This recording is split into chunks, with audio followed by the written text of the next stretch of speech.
There's Anneli, whose bike it is. Just giving a close-up of the motorbike itself.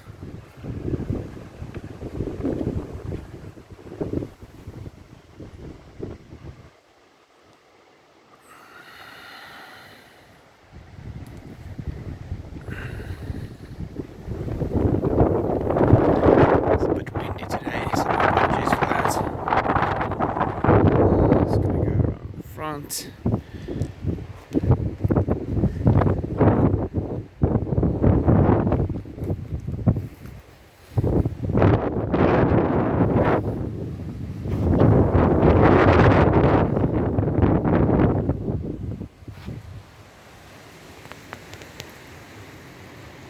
Everything's fine condition. The bike's never been in an accident. Barely been used the last while. Just put a new battery in because it was standing, not being used. Center console.